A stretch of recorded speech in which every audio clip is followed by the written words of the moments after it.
Boa noite, boa noite. O vídeo de hoje vai ser sobre a história do filho pródigo.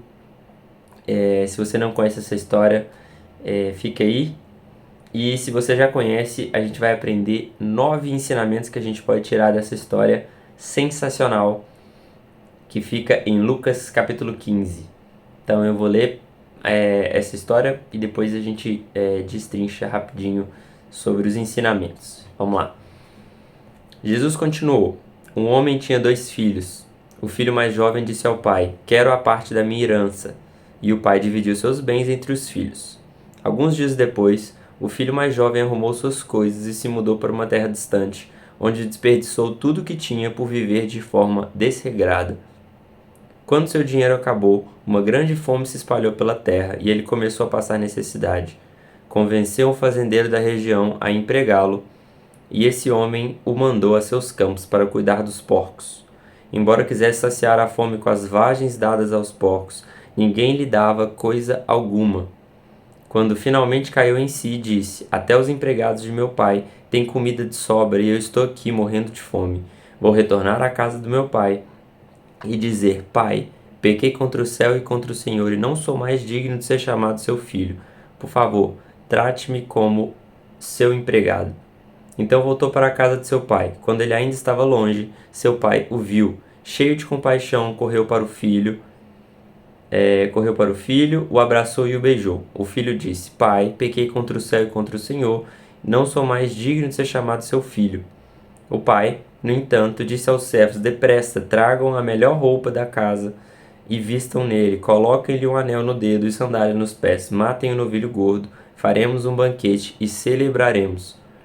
Pois este meu filho estava morto e voltou à vida, estava perdido e foi achado. E começaram a festejar. Enquanto isso, o filho mais velho trabalhava no campo. Na volta para casa, ouviu música e dança e perguntou a um dos servos o que estava acontecendo. O servo respondeu: Seu irmão voltou e seu pai matou o novilho gordo, pois ele voltou são e salvo. O irmão mais velho se irou e não quis entrar. O pai saiu e insistiu com o filho, mas ele respondeu: Todos esses anos tenho trabalhado como escravo para o Senhor e nunca me recusei a obedecer às suas ordens. E o Senhor nunca me deu nem mesmo um cabrito para eu festejar com meus amigos. Mas, quando esse seu filho volta, depois de desperdiçar o seu dinheiro com prostitutas, o Senhor comemora matando o novilho. O pai lhe respondeu: Meu filho, você está sempre comigo e tudo que eu tenho é seu. Mas tínhamos de comemorar esse dia feliz, pois seu irmão estava morto e voltou à vida. Estava perdido e foi achado.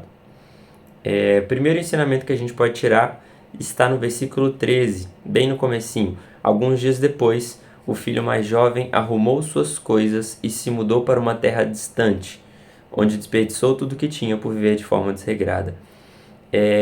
O primeiro ensinamento é que o início da ruína de um homem, ela se dá quando este deseja se distanciar de Deus. A gente pode ver que essa história se desenrola quando o filho decide sair de casa, e com isso a gente sabe que ele começa a perder tudo, passa fome, até que ele volta. Então, o início da nossa ruína, o início da ruína de um homem acontece quando ele se afasta de Deus.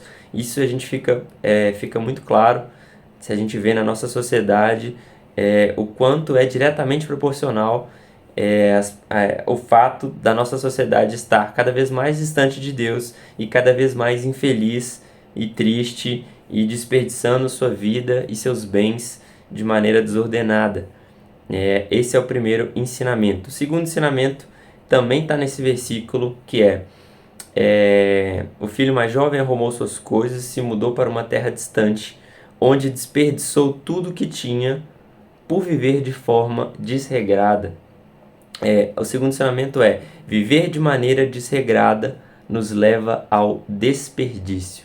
A gente precisa entender que o nosso Deus é um Deus de ordem. A ordem, as ordenanças que ele nos deixou são ordens que trazem vida a nós, né? A ordem, as leis, elas são coisas boas, elas nos ensinam a viver de uma maneira que a gente não desperdice as coisas. Vou dar um exemplo aqui. A pessoa que ela não tem ordem na vida financeira, ela tende ao desperdício de dinheiro. E esse desperdício de dinheiro pode culminar na falência, por exemplo. Então, a primeira coisa que a gente precisa de entender nesse segundo ponto é que toda desordem ela gera um desperdício. Então, seja, a gente pode aplicar a qualquer coisa, né? Aplicando aí ao dinheiro, uma desordem na vida financeira faz com que a gente desperdice dinheiro e pode culminar numa falência, por exemplo. A gente pode pensar na desordem na vida alimentar, ela gera desperdício de saúde, desperdício de vitalidade e pode culminar na morte, por exemplo, culmina em sedentarismo. A gente pode pensar em qualquer tipo de desordem, tá, gente? Desordem afetiva também, enfim. Então esse é o segundo ensinamento. O terceiro ensinamento está no versículo 16. Embora quisesse saciar a fome com as vagens dadas aos porcos, ninguém lhe dava coisa alguma. O que a gente pode aprender é que o pecado abaixa os nossos padrões, nivelando com os padrões do mundo. Olha que coisa sensacional. Enquanto o filho estava em casa, ele nunca aceitaria comer lavagem. Ele só aceitou comer a lavagem de porcos à medida que ele estava longe de Deus, e assim ele teve seus padrões nivelados com o mundo, né? A gente passa, aí eu vou entrar no próximo também, vou dar já um little spoiler, mas a gente passa a achar que a gente passa a desejar a lavagem, né? Isso já é claramente um padrão abaixado, mas também a gente passa a achar que a gente merece a lavagem. E aí a gente entra já no próximo ponto, que o pecado ele distorce a nossa identidade. Então, a gente passa a não achar assim, não, realmente essa lavagem ela deve ser gostosa, não apenas isso, mas a gente fala, não, realmente eu mereço essa lavagem, é o que eu mereço. E não é o que Deus nos fala, não é a identidade de filho amado e do que nós merecemos que Deus fala pra gente, né? A gente pode ver essa distorção clara no versículo 21, quando o filho fala assim, ele cai em si e fala assim, eu já sei, eu vou voltar e vou falar o seguinte, pai, pequei contra o céu e contra o Senhor e não sou mais digno de ser chamado seu filho. Não faz sentido, porque o fato dele ter gastado a herança de maneira desordenada não tira dele, não tira o fato dele ser filho. Ele não deixa de ser filho porque ele cometeu erros. Então o pecado ele age dessa maneira na gente, ele distorce a nossa identidade e fala pra gente que a gente não é aquilo que a gente era antigamente, ou seja, eu não me vejo mais como filho, eu não sou filho mais. Então isso é uma distorção que é um fruto do pecado.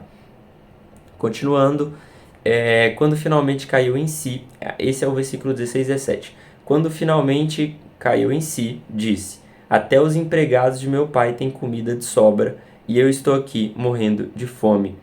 A gente pode falar outras coisas aqui, mas eu acho que o principal a falar é a cegueira do pecado. É o ensinamento que a gente pode ter.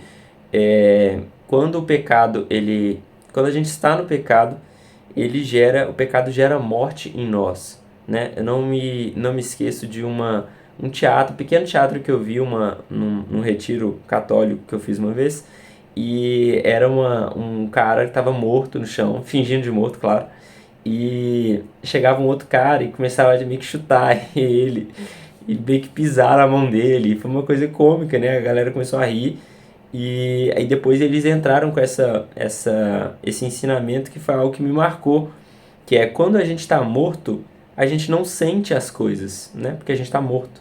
E é o que o pecado faz. Então, a aplicação espiritual disso pra gente é que quando a gente está no pecado, o pecado traz morte sobre nós. E com isso a gente fica insensível à voz do Espírito Santo, insensível ao discernimento espiritual que a gente precisa de ter ao longo, sabe, do nosso cotidiano, da nossa vida. A gente perde essa sensibilidade e a essa sensibilidade a gente dá o nome de cegueira do pecado.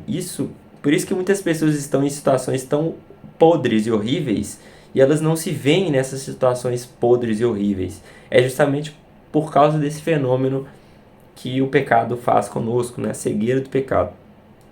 Continuando, Lucas 15, 18. Vou retornar à casa de meu pai e dizer: Pai, pequei contra o céu e contra o Senhor. Aqui a gente vê uma chave, né? Arrependimento. Eu me lembro de Lucas 22, 32, que fala: Contudo, isso é Jesus falando para Pedro: Contudo, supliquei em oração por você, Simão, para que a sua fé não vacile. Portanto, quando tiver se arrependido e voltado para mim, fortaleça os seus irmãos. A verdadeira volta, ela se chama arrependimento. Então, antes da volta física do filho para a casa do pai, que a gente sabe que ele voltou, a verdadeira volta aconteceu no coração dele quando ele se arrependeu.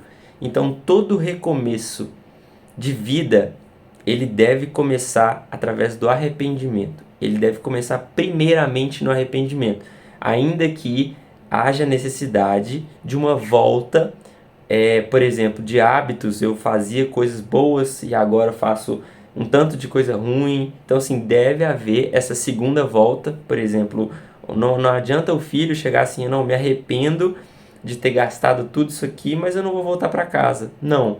Então deve haver essa segunda volta, mas a primeira volta é a volta do arrependimento. Ela é a volta mais importante, né? Tá acabando, galera. O sétimo ensinamento, ele fica no versículo 20. Então, voltou para a casa de seu pai. Quando ele ainda estava longe, seu pai o viu, cheio de compaixão, correu para o filho, abraçou e o beijou.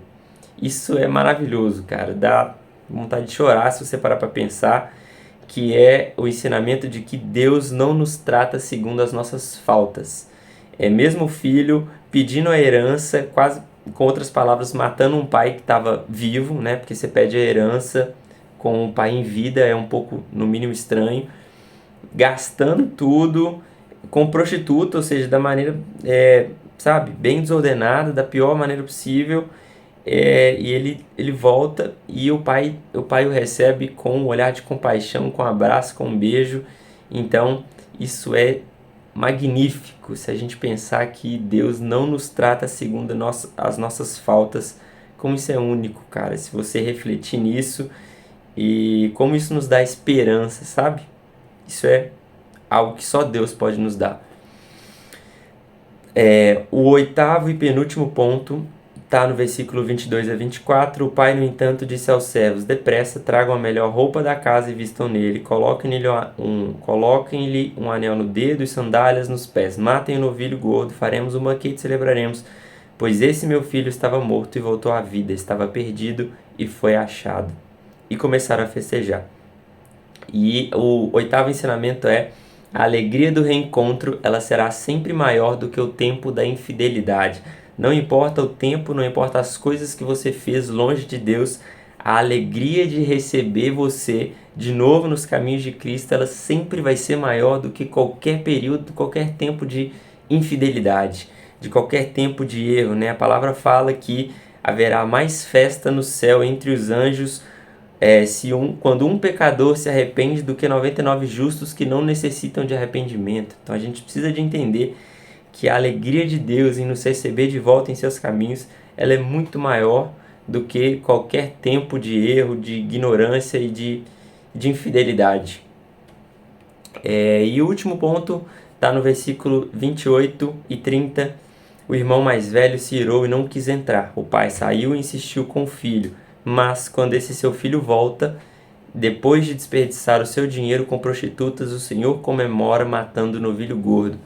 Eu me lembro de Edmundo, que é aquele personagem que a gente tanto odeia, entre aspas, né? De Nárnia. Como a gente tem raiva do Edmundo, fala: cara, que moleque idiota. E esse sentimento que desperta na gente sobre o filho mais velho é muito parecido com o que desperta de Edmundo, ou pelo menos despertou em mim, e eu fiquei pensando por quê. E eis aí o último ensinamento, né? O irmão mais velho representa a justiça dos homens. Há em nós uma justiça que a gente quer fazer com as próprias mãos, né? A gente acha que a gente é mais justo do que Deus, então a gente daria a melhor sentença para essa pessoa, né? Por que a gente fica bolado? Por que ele ficou bolado? Porque ele achava que o filho deveria ser punido. Ele não deveria ter sido tratado com misericórdia. Ele merecia o quê? O castigo, a punição. Não merecia. E o pai o recebe como? Com um beijo, com um abraço, dizendo todas aquelas coisas maravilhosas, festejando por ele.